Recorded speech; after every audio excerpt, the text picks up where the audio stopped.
എല്ലാ കൂട്ടുകാർക്കും പുതിയൊരു വീഡിയോയിലേക്ക് സ്വാഗതം. ഇന്നത്തെ നമ്മുടെ വീഡിയോ എന്ന് പറയുന്നത് നിങ്ങൾ തംബ്നെയിലിൽ കണ്ടിട്ടുള്ള ഡ്രസ്സാണ്. അതിന് വേണ്ടി ഞാനിവിടെ ഒരു സാരി എടുത്തിട്ടുണ്ട്. 2 കളേഴ്സ് വരുന്ന മോഡലുള്ള സാരി ഉണ്ടാവില്ല. അങ്ങനത്തെ സാരി ആണെന്നുണ്ടെങ്കിൽ കുറച്ചും കൂടി നല്ലതാണ് കേട്ടോ. സാരി തന്നെ വേണമെന്നൊന്നുമില്ല. ഏത് ടൈപ്പ് ക്ലോത്ത് ആയാലും കുഴപ്പമില്ല. ഇതേപോലെ ഞാനൊരു സാരി എടുത്തിട്ടുണ്ട്. നിങ്ങൾക്ക് സാരി കാണിച്ചു തരാം. ഇതിന്റെ കുറച്ച് ഭാഗം പ്ലെയിൻ ആയിട്ടാണ് ഇരിക്കുന്നത്. ഒരു 2.5 മീറ്ററോളം പ്ലെയിൻ ആയിട്ടാണ് ഇരിക്കുന്നത്. ബാക്കി വന്നിട്ട് കുറച്ച് വർക്കുകൾ വരുന്നുണ്ട്. അത് കഴിഞ്ഞിട്ട് പല്ലു പോർഷൻ വർക്ക് വരുന്നുണ്ട്. അപ്പൊ ഞാൻ ഇതിന്റെ എന്താ പറയുക മുന്താണീന്റെ ഭാഗം ആ സെന്ററിൽ പ്ലീറ്റ്സ് ഇട്ട് കൊടുക്കാൻ വേണ്ടിയിട്ട് എടുക്കാം. എന്നിട്ട് ബാക്കി പ്ലെയിൻ ആയിട്ടുള്ള ഭാഗം ഇത് വെച്ചിട്ട് നമുക്ക് ഡ്രസ്സ് ചെയ്യാം എന്നാണ് വിചാരിച്ചത്. ഈ സാരി എടുക്കുന്ന സമയത്ത് എന്നോട് എൻ്റെ അമ്മ പറഞ്ഞിട്ടുണ്ടായിരുന്നു സാരി എടുക്കണ്ട, കാരണം അതിന്റെ മുന്താണി ചുരുങ്ങിയിരിക്കുകയാണ്, അതുകൊണ്ടാണ് ഞാൻ ഒഴിവാക്കിയതെന്ന് പറഞ്ഞിട്ടുണ്ടായിരുന്നു. അത് കേൾക്കാണ്ട് ഞാൻ എടുത്തു. ഞാൻ വിചാരിച്ചു അയൺ ചെയ്തെടുത്താൽ നന്നാവുമായിരിക്കുന്നു, പക്ഷെ നന്നായി വന്നില്ല. അത് പിന്നെയും കൂടുതൽ ചുരുങ്ങി പോവുകയാണ് ചെയ്തത്. അതുകൊണ്ട് ഞാൻ സെന്ററിലേക്ക്, അതായത് ആ സെന്ററിൽ കൊടുക്കുന്ന പ്ലീറ്റ്സിന് വേണ്ടിയിട്ട് കോട്ടൺ സിൽക്കിന്റെ മെറ്റീരിയൽ ആണ് എടുത്തിട്ട് ചെയ്തത് കേട്ടോ. ഇതിൽ നിന്ന് ഞാനിപ്പോൾ എടുക്കുന്നത് ഈ 2.5 മീറ്റർ പ്ലെയിൻ ആയിട്ടുള്ള ഭാഗം കട്ട് ചെയ്തെടുക്കുന്നുണ്ട് അംബ്രല ചെയ്യാൻ വേണ്ടിയിട്ട്. അതിന്റെ ഞാൻ പറഞ്ഞല്ലോ ഇടയ്ക്കിടയ്ക്ക് വർക്ക് വരുന്നുണ്ട്. ആ വർക്കിന്റെ ഇടയിൽ വരുന്ന പ്ലെയിൻ ക്ലോത്തുകളും കൂടി ഞാൻ എന്ത് ചെയ്യുന്നുണ്ട്, പാർട്ട് ചെയ്യാൻ വേണ്ടിയിട്ടൊക്കെ കട്ട് ചെയ്തെടുത്തിട്ടുണ്ട്. നിങ്ങൾ ചെയ്യുകയാണെന്നുണ്ടെങ്കിൽ, അതായത് ക്ലോത്ത് മാത്രം വാങ്ങിച്ച് ചെയ്യാം. ഇതിപ്പോ നമുക്ക് തന്നിട്ടുള്ള ഫോട്ടോയിൽ ആ കുട്ടി ചെയ്തതും സാരി ഉപയോഗിച്ചിട്ടാണ്. അതല്ല നിങ്ങൾക്ക് എന്താ പറയുക ക്ലോത്ത് വെച്ചിട്ടാണ് ചെയ്യേണ്ടത്, അതായത് നിങ്ങൾ സാരി ഇല്ല വാങ്ങിച്ചിട്ടാണ് ചെയ്യണമെന്നുണ്ടെങ്കിൽ നല്ല ലെങ്ത് വേണമെന്നുണ്ടെന്നുണ്ടെങ്കിൽ 3.5 മീറ്റർ എടുക്കുക. അല്ലാന്നുണ്ടെങ്കിൽ ഒരു 3 മീറ്റർ എടുത്താൽ മതി. ഈ യോക്ക് പാർട്ടിന് വേണ്ടിയിട്ട് എക്സ്ട്രാ ക്ലോത്ത് വേറെ തന്നെ എടുക്കണം. 1 മീറ്റർ എടുക്കേണ്ടതായിട്ട് വരും കേട്ടോ. നല്ല രീതിയിൽ അടുപ്പിച്ചിട്ട് നമുക്ക് പ്ലീറ്റ്സ് ഇട്ട് കൊടുക്കാൻ വേണ്ടിയിട്ട് 1 മീറ്റർ എടുക്കണം. ഇതിലേക്ക് 2.5 മീറ്റർ കോട്ടന്റെ ലൈനിങ്ങും കൂടി എടുത്തിട്ടുണ്ട്. യോക്ക് കട്ട് ചെയ്യാം. യോക്ക് കട്ട് ചെയ്യാൻ വേണ്ടിയിട്ട് ഞാൻ ലൈനിങ് ആണ് ഇവിടെ 4 ആക്കി മടക്കിയിട്ടിരിക്കുന്നത്. 14 ഇഞ്ചാണ് യോക്കിന് ലെങ്ത് കൊടുക്കുന്നത്. 14 ഇഞ്ചിന്റെ കൂടെ 1 ഇഞ്ച് സീം അലവൻസും കൂടി ചേർത്ത് 15 ഇഞ്ച് ലെങ്ത്തിലാണ് ഇതേപോലെ ക്ലോത്ത് 4 ആക്കി മടക്കിയിട്ടത് കേട്ടോ. അപ്പൊ 15 ഇഞ്ച് ലെങ്ത് ഇതേപോലെ അടയാളപ്പെടുത്തി വരച്ചു കൊടുക്കുന്നുണ്ട്.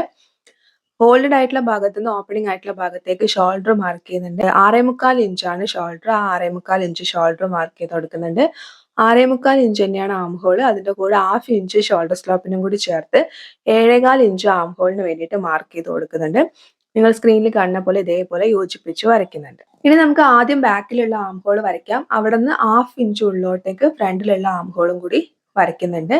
ചെസ്റ്റ് വിഡ്ത്ത് 8.5 ഇഞ്ചാണ്, അത് മാർക്ക് ചെയ്യുന്നുണ്ട്. അതിന്റെ കൂടെ 1.5 ഇഞ്ച് സീം അലവൻസ് മാർക്ക് ചെയ്യുന്നുണ്ട്. നിങ്ങളുടെ അളവ് എത്രയാന്ന് വെച്ചാൽ അത് വേണം നിങ്ങൾ മാർക്ക് ചെയ്യാൻ വേണ്ടിയിട്ട്. വേസ്റ്റ് വിഡ്ത്ത് മാർക്ക് ചെയ്യുന്നുണ്ട് 7.5 ഇഞ്ചാണ്. അതിന്റെ കൂടെ 1.5 ഇഞ്ച് സീം അലവൻസ് മാർക്ക് ചെയ്യുന്നുണ്ട്. ഈ പോയിന്റുകൾ യോജിപ്പിച്ച് വരയ്ക്കുന്നുണ്ട്. താഴേന്ന് ഒരു 1/2 ഇഞ്ച് മുകളിലേക്ക് മാർക്ക് ചെയ്തിട്ട് ഇതൊന്ന് ചരിച്ച് വരയ്ക്കുന്നുണ്ട്. 1/2 ഇഞ്ച് മുതൽക്ക് നിങ്ങൾക്ക് 1 ഇഞ്ച് വരെ ഇതേപോലെ ചരിച്ച് മാർക്ക് ചെയ്യാൻ വേണ്ടിയിട്ട് എടുക്കുക കേട്ടോ. മാർക്ക് ചെയ്തിട്ടുള്ള അളവ് പ്രകാരം നമ്മൾ എന്ത് ചെയ്യുക, കട്ട് ചെയ്തെടുക്കുക. കട്ട് ചെയ്തെടുത്തതിന് ശേഷം 3 ഇഞ്ചാണ് നെക്ക് വിഡ്ത്ത് കൊടുക്കുന്നത്. 3 ഇഞ്ച് ഇറക്കത്തിൽ ഞാൻ ഒരു സ്ക്വയർ നെക്കാണ് വരയ്ക്കുന്നത്. നമുക്ക് തന്നിട്ടുള്ള റെഫറൻസ് പിക്കിൽ ഫ്രണ്ടിലും ബാക്കിലും സ്ക്വയർ നെക്ക് ആണ്, അതുകൊണ്ടാണ് സ്ക്വയർ നെക്ക് വരയ്ക്കുന്നത്. 1/2 ഇഞ്ച് ഷോൾഡർ സ്ലോപ്പിനും കൂടി കൊടുത്തിട്ട് ആ ഷോൾഡർ സ്ലോപ്പിന്റെ ഭാഗം കൂടി ഒന്ന് കട്ട് ചെയ്തെടുക്കുന്നുണ്ട്. പിന്നെ പറയാനുള്ള ഒരു കാര്യം എന്താന്ന് വെച്ച് കഴിഞ്ഞാൽ, നമുക്ക് തന്നിട്ടുള്ള റെഫറൻസ് പിക്കിൽ ആ കുട്ടി നല്ല വൈഡ് ആയിട്ടാണ് നെക്ക് കൊടുത്തിരിക്കുന്നത്. നല്ല രീതിയിൽ വൈഡ് ആയിട്ടാണ് കൊടുത്തിരിക്കുന്നത് കേട്ടോ. അപ്പൊ ഞാൻ അത്രയും വൈഡ് ആയിട്ട് കൊടുക്കുന്നില്ല. നിങ്ങൾ ചെയ്യുന്ന സമയത്ത് നിങ്ങൾക്ക് അതുപോലെ നല്ല വൈഡ് ആയിട്ട്, അതായത് ഓഫ് ഷോൾഡർ പോലെയൊക്കെ ഇടണം എന്നുണ്ടെന്നുണ്ടെങ്കിൽ, നല്ല വൈഡ് ആയിട്ടാണ് വേണ്ടതെന്നുണ്ടെങ്കിൽ നിങ്ങൾ നെക്ക് വിഡ്ത്ത് വൈഡ് ആയി കൊടുക്കുക. ഞാനിവിടെ 3 ഇഞ്ചേ കൊടുത്തിട്ടുള്ളൂ. 3 ഇഞ്ച് നെക്ക് വിഡ്ത്തിലും 3 ഇഞ്ച് ഇറക്കത്തിലും ബാക്കിലെ നെക്ക് കട്ട് ചെയ്യുന്നുണ്ട്. 3 ഇഞ്ച് നെക്ക് വിഡ്ത്തിൽ 5.5 ഇഞ്ച് ഇറക്കത്തിൽ ഫ്രണ്ടിലെ നെക്ക് മാർക്ക് ചെയ്തിട്ട് ഇതേപോലെ സ്ക്വയർ നെക്ക് വരച്ച് കട്ട് ചെയ്യുന്നുണ്ട്.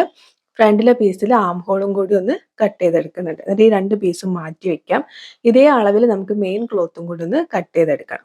പ്ലെയിൻ ആയിട്ട് ക്ലോത്ത് 2.5 മീറ്റർ ആണ് ഉണ്ടായിരുന്നതെന്ന് ഞാൻ പറഞ്ഞു. അതിന്റെ ബോർഡേഴ്സ് ഒക്കെ കട്ട് ചെയ്ത് കഴിഞ്ഞിട്ട് ബാക്കി വരുന്ന ഭാഗത്തിന് നിങ്ങൾ സ്ക്രീനിൽ കാണുന്ന പോലെ ആദ്യം ഒന്ന് 2 ആക്കി മടക്കി കൊടുക്കുന്നുണ്ട്. അതിനുശേഷം അതിനെ നിങ്ങൾ ഈ ഒരു രീതിയിൽ സ്ക്രീനിൽ നന്നായിട്ട് ശ്രദ്ധിക്കുക കേട്ടോ. ഈ ഒരു രീതിയിൽ ഒന്ന് ഫോൾഡ് ചെയ്തെടുക്കുക. ഫോൾഡ് ചെയ്തിട്ട് ഈ ആംഗിൾ ആയിട്ട് വരുന്ന ഭാഗം നമുക്ക് നേരെ പാരലൽ ആയി വെക്കണം. കാരണം ആ ഭാഗത്തെ എല്ലാ പീസും ഫോൾഡഡ് ആയിട്ടായിരിക്കും ഇരിക്കുന്നുണ്ടാവുക. അപ്പൊ അത് നമുക്ക് നേരെ പാരലൽ ആയിട്ട് വെക്കാം. അപ്പൊ നിങ്ങൾക്ക് സ്ക്രീനിൽ കാണുമ്പോൾ മനസ്സിലാവുന്നുണ്ട്, ഒരു പീസ് കുറച്ച് എന്താ പറയുക ലെങ്ത് കുറവും അതിന് മുകളിൽ നമ്മൾ ഇട്ടിരിക്കുന്ന പീസ് നല്ല ലെങ്ത് ആയിട്ടായിരിക്കും ഉണ്ടാവുക. അത് എപ്പോഴും നമ്മൾ ഈ ഒരു രീതിയിൽ തുണി മടക്കിയിടുമ്പോൾ ഇങ്ങനെ തന്നെയാണ് ഉണ്ടാവുന്നത് കേട്ടോ. ഇനി നമുക്ക് ഇതിലേക്ക് വേസ്റ്റ് വിഡ്ത്ത് മാർക്ക് ചെയ്യണം. അതായത് നമ്മൾ യോക്ക് കഴിഞ്ഞിട്ട് ഒരു സ്കേർട്ട് പാർട്ട് ആയിട്ടാണ് താഴേക്കുള്ള ഭാഗം അറ്റാച്ച് ചെയ്യുന്നത്. അത് നമ്മുടെ ആ വേസ്റ്റിന്റെ ഭാഗത്തായിട്ടാണ് അറ്റാച്ച് ചെയ്യുക. അപ്പൊ നിങ്ങളുടെ വേസ്റ്റ് വിഡ്ത്ത് എത്രയാന്ന് വെച്ച് കഴിഞ്ഞാൽ ടേപ്പ് വെച്ചിട്ട് റൗണ്ട് ആയിട്ട് മെഷർ ചെയ്യുക. അതായത് പീസ് ഒക്കെ കൊടുത്തിട്ട് വേണം നിങ്ങൾ മെഷർ ചെയ്യാൻ വേണ്ടിയിട്ട്. എന്നിട്ട് അതിനെ ഡിവൈഡഡ് ബൈ 4 ചെയ്യാം. അപ്പൊ ഞാനിതൊരു സ്മോൾ സൈസിലാണ് ചെയ്യുന്നത്. 80 ആണ്. അപ്പൊ അതിനെ നമ്മൾ ഡിവൈഡ് ബൈ 4 ചെയ്യുന്ന സമയത്ത് നമുക്ക് 7.5 ആണ് കിട്ടുക. ഈ 7.5ന്റെ കൂടെ നമ്മൾ 1 ഇഞ്ച് മാത്രം സീം അലവൻസ് ആയിട്ട് എടുത്താൽ മതി. 8.5 ഇഞ്ചാണ് നമുക്ക് കിട്ടുന്നത്. 8.5 ഇഞ്ച് നിങ്ങൾ സ്ക്രീനിൽ കാണുന്ന പോലെ ഇതേപോലെ സ്ട്രെയിറ്റ് ആയിട്ട് ടേപ്പ് വെച്ചിട്ട് കറക്റ്റ് 8.5 എവിടെയാണോ വരുന്നത് ആ ഭാഗം അടയാളപ്പെടുത്തി കൊടുക്കുക. അതായത് 8.5 കഴിഞ്ഞിട്ട് താഴേക്ക് അടയാളപ്പെടുത്തണ്ട. അപ്പൊ അത്രയും നമ്മുടെ ക്ലോത്ത് വെറുതെ വേസ്റ്റ് ആവും. ഇപ്പൊ കറക്റ്റ് 8.5 എവിടെയാണ്? 8.5 എന്ന് പറയുന്നത് ഞാൻ എടുത്തിട്ടുള്ള അളവ്. നിങ്ങൾ എടുക്കുന്ന അളവ് എത്രയാന്ന് വെച്ചാൽ ആ അളവ് കറക്റ്റ് ആയിട്ട് മാർക്ക് ചെയ്ത് കൊടുക്കുക. അപ്പൊ നമുക്ക് ഈ ഒരു പീസ് സ്ട്രെയിറ്റ് ആയിട്ടാണ് ഇരിക്കുന്നത്.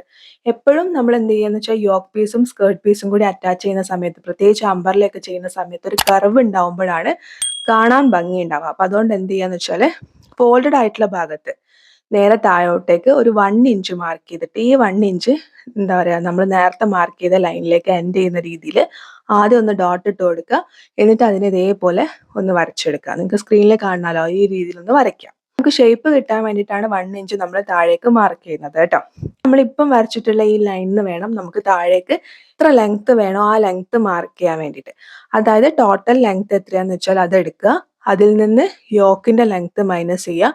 നമുക്ക് സ്കേർട്ടിന് ലെങ്ത് കിട്ടും. അതിന്റെ കൂടെ 1.5 ഇഞ്ച് സീം അലവൻസ് ആഡ് ചെയ്യുക. അതായത് താഴ്ഭാഗം മടക്കി തയ്ക്കണം, സ്കേർട്ടും യോക്കും തമ്മിൽ ജോയിൻ ചെയ്യണം. അപ്പൊ അതുകൊണ്ട് ഒരു 1.5 ഇഞ്ച് സീം അലവൻസ് ആഡ് ചെയ്യുക. ഇവിടെ 25 ഇഞ്ചാണ് മാർക്ക് ചെയ്യുന്നത്. അതായത് ലെങ്ത് കുറച്ചിട്ടുള്ള ഒരു ഫ്രോക്ക് പോലെയാണ് ചെയ്യുന്നത് കേട്ടോ. അപ്പൊ നിങ്ങൾക്ക് ലെങ്ത് വേണമെന്ന് വെച്ചാൽ ആ ലെങ്ത്തിനനുസരിച്ചിട്ട് മാർക്ക് ചെയ്യുക. അപ്പൊ ഇതേപോലെ നമ്മളിങ്ങനെ 25 മാർക്ക് ചെയ്ത് വരുന്ന സമയത്ത് നേരത്തെ ഞാൻ പറഞ്ഞിട്ടുണ്ടായിരുന്നു താഴെ ഇരിക്കുന്ന പീസ് ലെങ്ത് കുറവാണെന്ന്. അപ്പൊ എന്തായാലും നമുക്ക് ഈ 25ന്റെ ഉള്ളിൽ ആ പീസ് കിട്ടില്ല. അപ്പൊ ഒന്നെങ്കിൽ എന്ത് ചെയ്യാന്ന് വെച്ച് കഴിഞ്ഞാൽ എന്തായാലും നമ്മൾ അമ്പർല ചെയ്യുന്ന സമയത്ത് സൈഡ് ഭാഗം ഒരു 3 ഇഞ്ചും അല്ലെങ്കിൽ ഒരു 2.5 ഇഞ്ച് അല്ലെങ്കിൽ ഒരു 3 ഇഞ്ച് മുകളിലേക്ക് ഇതേപോലെ മാർക്ക് ചെയ്തിട്ട് നമ്മളൊന്ന് ഇതുമായിട്ട് കണക്ട് ചെയ്തിട്ട് വരയ്ക്കും. ഇതും നമുക്ക് എന്ത് ചെയ്യാൻ പറ്റുന്നില്ല, ആ പീസ് ഇതിന്റെ കൂടെ ജോയിൻ, അതായത് ഈ പീസ് കറക്റ്റ് ആയിട്ട് കിട്ടുന്നില്ല എന്നുണ്ടെന്നുണ്ടെങ്കിൽ എക്സ്ട്രാ പീസ് വെച്ചിട്ട് ജോയിൻ ചെയ്ത് കൊടുക്കണം. അങ്ങനെ എക്സ്ട്രാ പീസ് വെച്ചിട്ട് എങ്ങനെയാണ് ജോയിൻ ചെയ്യുക എന്നുള്ളത് നമ്മൾ നേരത്തെ ഒരു വീഡിയോയിൽ അപ്ലോഡ് ചെയ്തിട്ടുണ്ട്.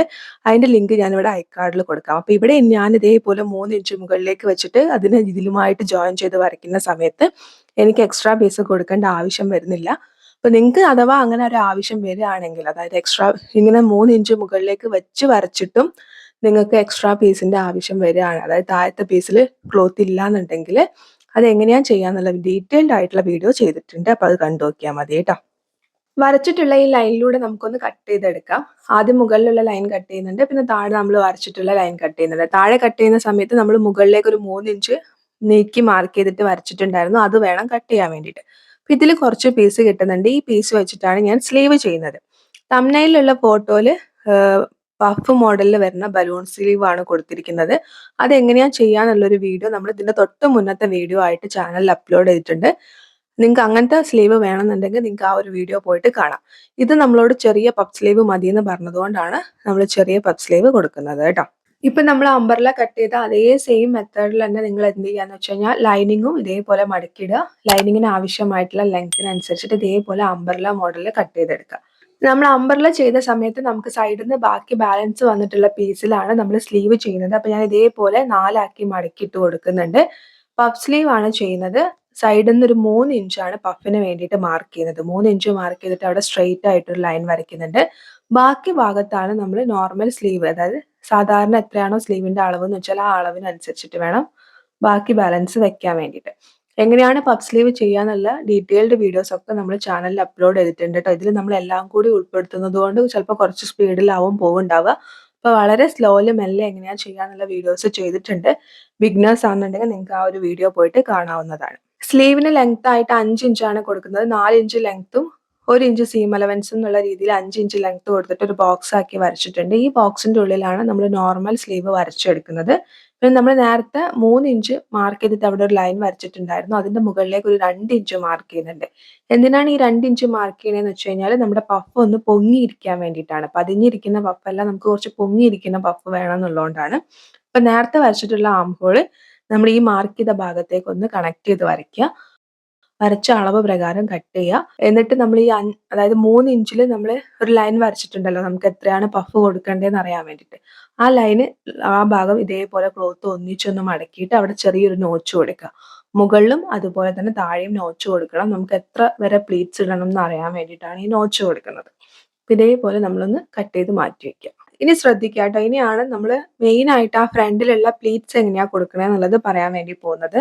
അപ്പൊ ഞാൻ നേരത്തെ സ്റ്റാർട്ടിങ്ങിൽ പറഞ്ഞിട്ടുണ്ടായിരുന്നു, ആ കുട്ടി നല്ല വൈഡ് ആയിട്ടാണ് നെക്ക് കൊടുത്തത്. അപ്പൊ അതുകൊണ്ട് തന്നെ ആ വൈഡ് ആയിട്ട് ഇങ്ങനെ വന്നിട്ട് ചെറിയൊരു സ്ട്രാപ്പ് പോലെയാണ് ഇങ്ങനെ ഫ്രണ്ടിലെ നെക്കിന്റെ ഭാഗത്ത് ഇരിക്കുന്നത്. എന്നിട്ടാണ് ആ ഒരു ഡിസൈൻ വരുന്നത്. അപ്പൊ നമ്മൾ അത്രയും വൈഡ് ആയിട്ട് കൊടുക്കാത്തത് കൊണ്ട് തന്നെ ഞാൻ നെക്ക് മാർക്ക് ചെയ്ത് അവിടുന്ന് സ്ട്രെയിറ്റ് ആയിട്ട് ഒരു 2 ഇഞ്ച് മാർക്ക് ചെയ്തിട്ട് നിങ്ങൾ സ്ക്രീനിൽ കാണുന്ന പോലെ ഈ ഒരു ഷേപ്പ് വരച്ചെടുക്കുകയാണ്. അതായത് നമ്മൾ സീം അലവൻസ് മാർക്ക് ചെയ്ത ഭാഗത്ത് നിന്ന് ഉള്ളോട്ടേക്ക് ഒരു 2 ഇഞ്ച് മാർക്ക് ചെയ്യുന്നുണ്ട്. താഴെയും ഒരു 2 ഇഞ്ച് മാർക്ക് ചെയ്യുന്നുണ്ട്. താഴെ 2 ഇഞ്ച് മാർക്ക് ചെയ്യണം എന്തിനാന്ന് വെച്ചാൽ താഴെ ഒരു ബെൽറ്റ് പോലെ കൊടുക്കുന്നുണ്ട്. അപ്പൊ നിങ്ങൾക്ക് നന്നായിട്ട് സ്ക്രീനിൽ ശ്രദ്ധിച്ചാൽ മനസ്സിലാവും, 3 ഭാഗത്തും ഞാൻ 2 ഇഞ്ച് 2 ഇഞ്ച് വെച്ച് വിട്ടിട്ട് ഇത് നിങ്ങൾ സ്ക്രീനിൽ കാണുന്ന പോലെ ഒരു ഹാഫ് സർക്കിൾ ഷേപ്പിൽ ഇതേപോലെ ഒന്ന് വരച്ചെടുക്കുകയാണ്. ഇതുപോലെ ഒന്ന് കർവ് ചെയ്ത് വരയ്ക്കുകയാണ്. എന്നിട്ട് അതിനെ നിവർത്തി കൊടുത്തിട്ട് ഒന്നും കൂടി മടക്കിയിട്ട് ഇങ്ങനെ ടാബ് ചെയ്ത് കൊടുക്കുകയാണെന്നുണ്ടെങ്കിൽ നമ്മൾ ചോക്ക് വെച്ച് വരച്ചുകൊണ്ട് തന്നെ ഓപ്പോസിറ്റ് ആയിട്ടുള്ള സൈഡിലും ഈ ഒരു ഡിസൈൻ ഇതേപോലെ പതിഞ്ഞ് കിട്ടും കേട്ടോ. എന്നിട്ട് അതിനെ നന്നായിട്ടൊന്ന് 2 ഭാഗവും ഇതേപോലെ വരച്ചെടുക്കുക. എന്നിട്ട് നമ്മൾ ഇപ്പൊ ഈ വരച്ചിട്ടുള്ള ഇത്രയും ഭാഗത്താണ് നമ്മൾ പ്ലീറ്റ്സ് ഇട്ട് കൊടുക്കുന്നത്. ഇത് നമുക്ക് 2 രീതിയിൽ ചെയ്യാം. ഒന്ന് നമുക്ക് ക്ലോത്ത് കട്ട് ചെയ്തിട്ട് ചെയ്യാം. പിന്നെ ഒന്ന് നമ്മളിപ്പോൾ ചെയ്യുന്നത് വളരെ എളുപ്പത്തിൽ ചെയ്യുന്ന ഒരു മെത്തേഡാണ്. കാരണം ക്ലോത്ത് കട്ട് ചെയ്തിട്ടൊക്കെ ചെയ്യാന്ന് പറയുമ്പോൾ ബിഗിനേഴ്സിന് കുറച്ച് ബുദ്ധിമുട്ടായിരിക്കും. അതുകൊണ്ട് നമ്മളിത് ക്ലോത്ത് കട്ട് ചെയ്യാണ്ടാണ് ചെയ്യുന്നത്. അപ്പൊ അതെങ്ങനെയാണ് ചെയ്യാന്നുള്ളത് കാണിക്കാം. അതിന് വേണ്ടിയിട്ട് നമുക്കൊരു ക്യാൻവാസ് പേപ്പർ വേണം. എന്നിട്ട് ഈ ക്യാൻവാസ് പേപ്പർ നമ്മളിപ്പം വരച്ചിട്ടുള്ള അതിന്റെ മുകളിലായിട്ട് വെക്കുക. വെച്ചിട്ട് ഈ ഒരു ഷേപ്പ് അതേപോലെ ഒന്ന് വരച്ചെടുക്കുക. എക്സ്ട്രാ ആയിട്ട് ക്യാൻവാസ് പേപ്പർ എവിടെയും വെക്കണ്ട. കറക്റ്റ് നമ്മൾ വരച്ചിട്ടുള്ള ആ ഒരു ഷേപ്പ് അതേപോലെ തന്നെ വേണം കട്ട് ചെയ്യാൻ വേണ്ടിയിട്ട്. പിന്നെ ഈ ഒരു ഷേപ്പ് ഞാനിപ്പോൾ എല്ലാ ഭാഗത്തുനിന്നും 2 ഇഞ്ച് 2 ഇഞ്ച് വിട്ടിട്ട് ഈ ഒരു രീതിയിലാണ് വരച്ചത്. ഇത് നിങ്ങളുടെ ഇഷ്ടാനുസരണം നിങ്ങൾക്ക് എങ്ങനെ വേണമെങ്കിലും വരയ്ക്കാം. നിങ്ങൾക്കിപ്പോൾ സൈഡിൽ അധികം ക്ലോത്ത് വേണ്ടാന്നാണെന്നുണ്ടെങ്കിൽ ഈ 2 ഇഞ്ച് എന്നുള്ളത് വേണമെങ്കിൽ 1 ഇഞ്ചൊക്കെ ആക്കിയിട്ട് നിങ്ങളുടെ ഇഷ്ടാനുസരണം നിങ്ങൾക്ക് മാറ്റിയും മറിച്ചിട്ടും ഷേപ്പൊക്കെ വരയ്ക്കാം. മെത്തേഡ് നിങ്ങൾ ഇതേപോലെ ഒന്ന് ഫോളോ ചെയ്താൽ മതി എന്നേ ഉള്ളൂ കേട്ടോ. എന്നിട്ട് ഈ ക്യാൻവാസ് പേപ്പർ നമ്മൾ പ്ലീറ്റ്സ് ഇട്ട് കൊടുത്തിട്ടുള്ള ആ പീസിന്റെ താഴ്ഭാഗത്ത് വെച്ചിട്ട് അയൺ ചെയ്തെടുക്കുക. പ്ലീറ്റ്സ് ഇടാൻ ഇനി ഞാൻ നിങ്ങൾക്ക് കാണിച്ചു തരേണ്ട ആവശ്യമില്ലല്ലോ, നിങ്ങൾക്ക് അറിയാലോ. അപ്പൊ നിങ്ങൾ ഏത് ക്ലോത്താണ് എടുക്കണേന്ന് വെച്ചാൽ ആ ക്ലോത്ത് എടുത്തിട്ട് അടുപ്പിച്ച് പ്ലീറ്റ്സ് ഇടുക. നല്ല രീതിയിൽ അടുപ്പിച്ചിട്ട് പ്ലീറ്റ്സ് ഇട്ടിട്ട് ആ പ്ലീറ്റ്സിന്റെ ചീത്ത വശത്ത് നമ്മൾ വരച്ചെടുത്തിട്ടുള്ള ക്യാൻവാസ് പേപ്പറിൽ ഒരു ഗ്ലൂ ഉണ്ടാവും. ആ ഗ്ലൂ ഉള്ള ഭാഗം വെക്കുക. നല്ല രീതിയിൽ അയൺ ചെയ്യുക. അയൺ ചെയ്തതിന് ശേഷം ഒരു 1/2 ഇഞ്ച് ക്ലോത്ത് എല്ലാ സൈഡിലും വിട്ടിട്ട് ബാക്കി എക്സ്ട്രാ ക്ലോത്ത് നമ്മൾ എന്ത് ചെയ്യുക, കട്ട് ചെയ്യുക. ഇത് ഭയങ്കര കെയർഫുൾ ആയിട്ട് നിങ്ങൾ ചെയ്യണം. കാരണം എന്താന്ന് വെച്ചാൽ താഴെ പ്ലീറ്റ്സ് നമ്മൾ നന്നായിട്ട് അടുപ്പിച്ചിട്ടത് കൊണ്ട് തന്നെ ക്ലോത്ത് ഇങ്ങനെ ഉള്ളിൽ ഇങ്ങനെ കയറി വരും. അപ്പൊ അതുകൊണ്ട് തന്നെ നമ്മൾ ഇതേപോലെ മടക്കിയിട്ട് ഇങ്ങനെ സ്റ്റിച്ച് ചെയ്യുന്ന സമയത്ത് ചുളിവുകൾ വീഴാൻ, അതായത് ഫ്രണ്ടിലെ ഭാഗത്ത് ചുളിവുകൾ വീഴാൻ സാധ്യതയുണ്ട്. അപ്പൊ നല്ലോണം ശ്രദ്ധിച്ച് കെയർഫുൾ ആയിട്ട് വേണം സ്റ്റിച്ച് ചെയ്യാൻ വേണ്ടിയിട്ട്. കഴിയുന്നതും ഈ ഒരു സ്റ്റിച്ച് സൈഡിലൂടെ കൊടുക്കുന്ന രീതിയിൽ, ഉള്ളോട്ട് മടക്കിയിട്ട് കൊടുക്കുന്ന സമയത്ത് കഴിയുന്നതും സൈഡിലൂടെ കൊടുക്കുന്ന രീതിയിൽ കൊടുത്തിട്ട് എടുക്കുക. ഇതേപോലെ ഞാൻ ഈ ഒരു ഷേപ്പ് മൊത്തമായിട്ട് സ്റ്റിച്ച് ചെയ്ത് എടുത്തിട്ടുണ്ട്. ഇനി ചെയ്യുന്നത് എന്താന്ന് വെച്ചാൽ നെക്ക് ഫിനിഷ് ചെയ്യാൻ വേണ്ടി നമ്മൾ ഈ ഫ്രണ്ടിലെ പീസിലേക്ക് ഇത് വെച്ച് അറ്റാച്ച് ചെയ്യാൻ വേണ്ടി പോവാണ്. എനിക്കൊരു തെറ്റ് പറ്റിപ്പോയിട്ടുണ്ട്. ഞാൻ ആദ്യം തന്നെ ഈ ഒരു പീസ് ഇതിന്റെ സെന്ററിൽ വെച്ച് സ്റ്റിച്ച് ചെയ്തതിന് ശേഷമാണ് നെക്ക് ഫിനിഷ് ചെയ്തത്. പക്ഷെ അങ്ങനെ ചെയ്യണ്ട. നിങ്ങൾ ആദ്യം തന്നെ എന്ത് ചെയ്യാന്ന് വെച്ച് കഴിഞ്ഞാൽ നെക്ക് ഫിനിഷ് ചെയ്യാം. നെക്ക് ഫിനിഷ് ചെയ്തതിന് ശേഷം നെക്ക് ഫിനിഷ് ചെയ്ത ആ ഭാഗത്തിന്റെ സെന്ററിൽ വേണം ഇത് വെച്ചിട്ട് സ്റ്റിച്ച് ചെയ്യാൻ വേണ്ടിയിട്ട്. കാരണം എന്താന്ന് വെച്ച് കഴിഞ്ഞാൽ ഓൾറെഡി നമ്മൾ ക്യാൻവാസ് പേപ്പറിന്റെ അടിഭാഗത്തേക്ക് ഇത് മടക്കി തയ്ച്ചത് കൊണ്ട് തന്നെ ഇതിന്റെ 4 വശവും ഫിനിഷിങ്ങോട് കൂടിയിട്ടാണ് ഇരിക്കുന്നത്. അതുകൊണ്ട് തന്നെ നമ്മൾ നെക്ക് ഫിനിഷ് ചെയ്തിട്ട് ഇത് ചെയ്താലും ഒരു കുഴപ്പമില്ല. എനിക്ക് പറ്റിപ്പോയത് എന്താന്ന് വെച്ച് കഴിഞ്ഞാൽ ഞാൻ ആ സമയത്തൊന്ന് റെഫറൻസ് പിക്ക് നോക്കിയപ്പോൾ ആ കുട്ടി നല്ല വിഡ്ത്തിലാണല്ലോ നെക്ക് കൊടുത്തിരിക്കുന്നത്. അപ്പൊ ആ നെക്കിന്റെ കറക്റ്റ് എൻഡിലാണ് ഇത് വന്ന് നിൽക്കുന്നത് കൊണ്ട് തന്നെ ഞാനും അതേപോലെയാണെന്നുള്ളത് ആലോചിച്ചു പോയി. ഞാൻ നെക്ക് വിഡ്ത്ത് കുറച്ചിട്ടാണ് കൊടുത്തത് എന്നുള്ളത് എന്റെ ഓർമ്മയിലേക്ക് വന്നില്ല. അപ്പൊ അതുകൊണ്ടാണ് എനിക്ക് ഈ ഒരു തെറ്റ് പറ്റിയത്. അതുകൊണ്ട് തന്നെ നിങ്ങൾക്ക് സ്ക്രീനിൽ കാണാൻ വേണ്ടി പറ്റും. ഞാൻ സ്റ്റിച്ച് ചെയ്ത് കഴിഞ്ഞതിന് ശേഷം പിന്നെ ഞാൻ അത് അഴിച്ചെടുത്തിട്ടൊക്കെയാണ് പിന്നെയും ഉള്ളോട്ട് മടക്കി കൊടുത്ത് ചെയ്യുന്നത്. അപ്പൊ ആ ഒരു തെറ്റ് നിങ്ങൾ ആവർത്തിക്കാതിരിക്കാൻ വേണ്ടിയിട്ടാണ് ഞാൻ ഇതിൽ എടുത്ത് കാണിക്കുന്നത് കേട്ടോ. ആദ്യം നിങ്ങൾ ചെയ്യണ്ട. നിങ്ങൾ ആദ്യം എന്ത് ചെയ്യാന്ന് വെച്ച് കഴിഞ്ഞാല് നല്ല ക്ലോത്തിന്റെ നല്ല വശത്തിന്റെ മുകളിൽ ലൈനിങ് വെക്കുക. എന്നിട്ട് നമ്മൾ മാർക്ക് ചെയ്തിട്ടുള്ള ആ നെക്ക്, സ്ക്വയർ നെക്ക് അതേപോലെ സ്റ്റിച്ച് ചെയ്യുക. എക്സ്ട്രാ ക്ലോത്ത് ഉണ്ടെങ്കിൽ കട്ട് ചെയ്യുക. എന്നിട്ട് കുഞ്ഞു കട്ട് കൊടുക്കുക, മറിച്ചടിക്കുക. എപ്പോഴും നമ്മൾ ചെയ്യുന്ന പോലെ നെക്ക് മറിച്ചടിക്കുക. മറിച്ചടിച്ചതിന് ശേഷം ഈ നെക്കിന്റെ സെന്ററിലേക്ക് നമ്മളെ ക്യാൻവാസ് പേപ്പറിന്റെ സെന്റർ ഇതേപോലെ ഒന്ന് കറക്റ്റ് 2ആക്കി മടക്കി കൊടുത്തിട്ട് അടയാളപ്പെടുത്തുക. കട്ട് ചെയ്യരുത് കേട്ടോ. അടയാളപ്പെടുത്തിയ ആ ലൈന് നമ്മുടെ നെക്കിന്റെ കറക്റ്റ് സെന്ററിൽ എന്ത് ചെയ്യുക, വെക്കുക. പിൻ കുത്തി കൊടുക്കുക. പിൻ കുത്തി കൊടുത്തിട്ട് ബാക്കി 4 വശവും ഒന്ന് പതിച്ച് സ്റ്റിച്ച് ചെയ്താൽ മതി. അപ്പൊ നിങ്ങൾക്ക് ഇതേപോലെ ഞാൻ ചെയ്ത പോലെ ഇരട്ടി പണി ചെയ്യേണ്ട ആവശ്യം വരില്ല. ഞാനിപ്പോൾ ഇരട്ടി പണിയാണ് ചെയ്തത്. അപ്പോൾ നിങ്ങൾ ഈ ഒരു രീതിയിൽ ഞാൻ പറഞ്ഞ പോലെ ചെയ്തെടുക്കുക. റെഫറൻസ് പിക്കിൽ ഞാൻ പറഞ്ഞു നല്ല നെക്ക് വിഡ്ത്തോട് കൂടിയിട്ടാണ് ആ കുട്ടി ചെയ്തിരിക്കുന്നതെന്ന്. അതായത് ഇങ്ങനെ ഓഫ് ഷോൾഡർ ആയിട്ട് ഇടാൻ പറ്റുന്ന രീതിയിലാണ് ചെയ്തിരിക്കുന്നത്. അപ്പോൾ നിങ്ങൾ അങ്ങനെയാണ് ചെയ്തെടുക്കണമെന്നുണ്ടെന്നുണ്ടെങ്കിൽ നിങ്ങൾ ഈ ഫ്രണ്ടിലെ ഭാഗത്ത് എലാസ്റ്റിക് കൊടുക്കണം. എന്നാൽ മാത്രമേ അവിടെ ടൈറ്റ് ആയിട്ട് ഇരിക്കുകയുള്ളൂ കേട്ടോ.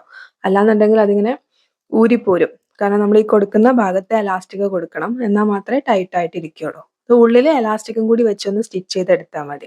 ഇനി നമുക്ക് ചെയ്യാനുള്ളത് എന്താ വെച്ചാൽ താഴ്ഭാഗത്ത് ഒരു ബെൽറ്റ് പോലെ കൊടുക്കുന്നുണ്ട്. അപ്പൊ അതിന് വേണ്ടിയിട്ട് ഞാൻ ഇതേപോലെ 4 ഇഞ്ച് വിടത്തിലൊരു പീസ് കട്ട് ചെയ്തെടുത്തിട്ട് അതിന് 2 സൈഡിലേക്ക് ഇതേപോലെ മടക്കിയിട്ട് ഒന്ന് അയൺ ചെയ്തെടുത്തിട്ടുണ്ട്. അപ്പൊ നമുക്ക് കിട്ടുന്ന വിടുത്ത് എന്ന് പറയുന്നത് 2 ഇഞ്ചാണ്. അപ്പൊ ആ താഴെ നമ്മൾ 2 ഇഞ്ചാണല്ലോ വിട്ടത്. ആ 2 ഇഞ്ച് വിടത്തിൽ ഇതേപോലെ ഒരു പീസ് എടുത്തിട്ടുണ്ട്. ആ പീസ് ഇതിന്റെ മുകളിൽ വെച്ചിട്ടൊന്ന് സ്റ്റിച്ച് ചെയ്ത് കൊടുക്കുന്നുണ്ട്. മുകൾ ഭാഗവും അതുപോലെ തന്നെ താഴ്ഭാഗവും ഒന്ന് സ്റ്റിച്ച് ചെയ്ത് കൊടുക്കുന്നുണ്ട്. ഇനി നമുക്ക് ബാക്കിൽ നെക്ക് ചെയ്യാം. ബാക്കിലെ നെക്കും സ്ക്വയർ നെക്കാണ്. സെയിം ഇതേപോലെ തന്നെ നല്ല പീസിന്റെ മുകളിൽ ലൈനിങ് വെച്ച് കൊടുക്കുക. സ്ക്വയർ ഷേപ്പ് അതേപോലെ സ്റ്റിച്ച് ചെയ്യുക. എക്സ്ട്രാ ക്ലോത്ത് ഉണ്ടെങ്കിൽ കട്ട് ചെയ്യുക. കുഞ്ഞു കുഞ്ഞു കട്ട് കൊടുക്കുക. കുറച്ചെടുക്കുക, തിരിച്ചടിക്കുക. എപ്പോഴും നമ്മൾ ചെയ്യുന്ന പോലെ തന്നെ ഒപ്പം ഷോൾഡറും കൂടി ഒന്ന് ജോയിൻ ചെയ്തെടുക്കുക. ഷോൾഡർ ഡബിൾ സ്റ്റിച്ച് കൊടുക്കുന്നതാണ് നല്ലത്. ഇനി നമ്മൾ കട്ട് ചെയ്ത് മാറ്റി വെച്ചിരിക്കുന്ന സ്ലീവിലേക്ക് വരാം. സ്ലീവ് കട്ട് ചെയ്യുന്ന സമയത്ത് ഞാൻ പറഞ്ഞിട്ടുണ്ടായിരുന്നു ഇതേപോലെ എത്രയാണ് നമുക്ക് പഫ് കൊടുക്കേണ്ട ആ ഭാഗത്ത് നോച്ച് കൊടുക്കാൻ വേണ്ടിയിട്ട്. അപ്പോൾ ഒരു ഭാഗത്ത് മുതൽക്ക് അടുത്ത ഭാഗം നമ്മൾ നോച്ച് കൊടുത്ത 2 പോയിന്റുകൾ ഇതേപോലെ സ്ക്രീനിൽ കാണുന്ന പോലെ പ്ലീറ്റ്സ് ഇടുക. മുകളിൽ എത്ര പ്ലീറ്റ്സ് കൊടുക്കുന്നുണ്ടോ അത്ര തന്നെ താഴെ ഇടുക. അത്രയും മാത്രമേ നമ്മൾ ശ്രദ്ധിക്കേണ്ടതായിട്ടുള്ളൂ. ഇതേപോലെ ഞാൻ മുകളിലും അതുപോലെ തന്നെ താഴെയും പ്ലീറ്റ്സ് കൊടുത്തെടുത്തിട്ടുണ്ട്. ഇനി ഞാൻ ഇതേപോലെ ഒരു 1.5 ഇഞ്ച് വിടുത്തുള്ള ഒരു പീസ് കട്ട് ചെയ്തെടുത്തിട്ടുണ്ട്. എന്നിട്ട് അതിനെ കറക്റ്റ് 2 ആക്കി മടക്കി കൊടുക്കുന്നുണ്ട്. ഇത് നമുക്ക് ക്രോസ് പീസിന്റെ ആവശ്യമില്ല, സ്ട്രൈറ്റ് പീസ് മതി. അപ്പോൾ അതേപോലെ കറക്റ്റ് മടക്കി കൊടുത്തിട്ട് അത് ഇതിന്റെ മുകളിൽ വെച്ചിട്ട് നല്ല വശത്തിന്റെ മുകളിൽ വെച്ചിട്ട് ഈ പീസ് ഒന്ന് സ്ട്രെയിറ്റ് ആയിട്ട് സ്റ്റിച്ച് ചെയ്യുന്നുണ്ട്. എന്നിട്ട് അതിന് കുഞ്ഞു കുഞ്ഞു കട്ട് കൊടുത്തിട്ട് മറിച്ചിട്ട് ഒന്ന് ആദ്യം ഒരു മടക്കിയിട്ട് ഇതേപോലെ നിങ്ങൾ സ്ക്രീനിൽ കാണുന്ന പോലെ ഒരു ചെറിയൊരു പൈപ്പിംഗ് പോലെ ഒന്ന് സ്റ്റിച്ച് ചെയ്തെടുക്കുന്നുണ്ട്. സെയിം ഇതേപോലെ തന്നെ രണ്ടാമത്തെ സ്ലീവും ചെയ്തെടുക്കുക. ഇതേപോലെ യോക്ക് പീസ് ഞാൻ ഷോൾഡർ ഒക്കെ ജോയിൻ ചെയ്ത് വെച്ചിട്ടുണ്ട്. ഇനി നമ്മൾ സ്റ്റിച്ച് ചെയ്ത് വെച്ചിട്ടുള്ള ഈ സ്ലീവിന്റെ നല്ല വശം ഈ ഷോൾഡർ ലൈനിൽ വെക്കുക. സ്ലീവിന്റെ നല്ല വശം വെക്കണം. അതേപോലെ തന്നെ സെന്റർ ആണ് വെക്കേണ്ടത്. അതായത് നമ്മൾ ഇട്ട് കൊടുത്തിരിക്കുന്ന പ്ലീറ്റിനെ കറക്റ്റ് 2 ആക്കി മടക്കിയിട്ട് ആ പ്ലീറ്റിന്റെ സെന്റർ വേണം എടുക്കാൻ വേണ്ടിയിട്ട്. അതാണ് നമ്മുടെ സെന്റർ.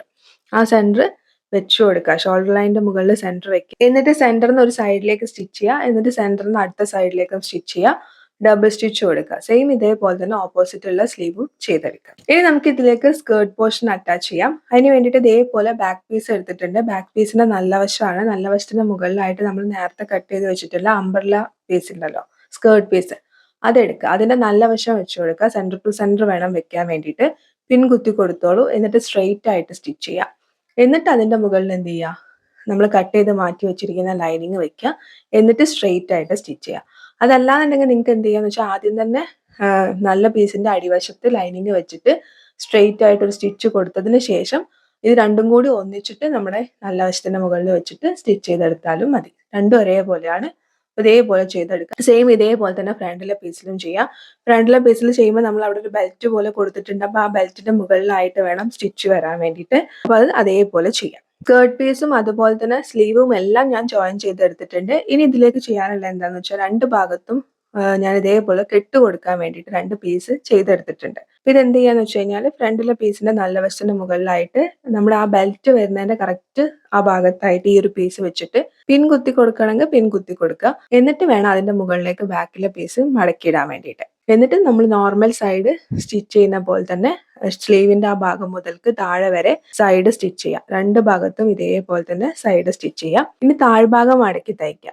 താഴ്ഭാഗം വളരെ മൈന്യൂട്ടായിട്ട് മടക്കി തയ്ക്കുക. അപ്പോഴാണ് കാണാൻ ഭംഗിയുണ്ടാവുക. വിഡ്ത്ത് കുറച്ച് മടക്കി തയ്ക്കുക. ആദ്യം ഒരു പ്രാവശ്യം ഒറ്റ മടക്ക് മടക്കിയിട്ട് മൊത്തമായിട്ട് ആ സർക്കിൾ സ്റ്റിച്ച് ചെയ്യുക. എന്നിട്ടൊരു മടക്ക് മടക്കി സ്റ്റിച്ച് ചെയ്യുക. അപ്പോഴായിരിക്കും ആ ഒരു ഭംഗി ഉണ്ടാവുക, ചുളിവുകൾ വീഴാതിരിക്കുക. സെയിം അതേപോലെ തന്നെ ലൈനിങ്ങിന്റെ താഴ്ഭാഗവും മടക്കി തയ്ക്കുക. അപ്പൊ ഇതാണ് ഫൈനൽ ലുക്ക്. നമ്മൾ പഫ് സ്ലീവ് ആണ് കൊടുത്തത്. ബലൂൺ സ്ലീവ് ആണ് വേണ്ടതെന്നുണ്ടെങ്കിൽ അതിന്റെ വീഡിയോസ് നമ്മൾ ചെയ്തിട്ടുണ്ട്. അത് കണ്ടിട്ട് അതേപോലെ ചെയ്താൽ മതി. അതേപോലെ തന്നെ ഫ്രണ്ടിൽ നോട്ട് കൊടുക്കണം, ഫ്രണ്ടിൽ കെട്ട് കൊടുക്കണം എന്നുണ്ടെന്നുണ്ടെങ്കിൽ അതും നിങ്ങൾക്ക് ചെയ്തെടുക്കാവുന്നതാണ്. നല്ല ഫ്ലെയറോട് കൂടിയിട്ടാണ് നമ്മൾ ഈ ഒരു ഡ്രസ്സ് ചെയ്തെടുത്തിരിക്കുന്നത്. ഇത് എന്റെ സൈസ് അല്ലാത്തതുകൊണ്ട് എനിക്ക് ഇട്ട് കാണിച്ചു തരാൻ വേണ്ടി പറ്റില്ല. അപ്പൊ നിങ്ങൾക്ക് വീഡിയോ ഇഷ്ടപ്പെട്ടു എന്ന് വിചാരിക്കുന്നു. വീഡിയോ ഇഷ്ടപ്പെട്ട ലൈക്ക് ചെയ്യുക. കൂടുതൽ വീഡിയോസിനായിട്ട് ഇതുവരെ ചാനൽ സബ്സ്ക്രൈബ് ചെയ്ത് സപ്പോർട്ട് ചെയ്തിട്ടില്ലെങ്കിൽ ചാനൽ ഒന്ന് സബ്സ്ക്രൈബ് ചെയ്ത് സപ്പോർട്ട് ചെയ്യുക. തൊട്ടടുത്തായിട്ട് നോട്ടിഫിക്കേഷൻ ബെൽ ഉണ്ടാവും, അതും കൂടി ക്ലിക്ക് ചെയ്യുക. മറ്റൊരു നല്ല വീഡിയോ ആയിട്ട് വീണ്ടും വരുന്നത് വരെ thank you for watching. Love you all.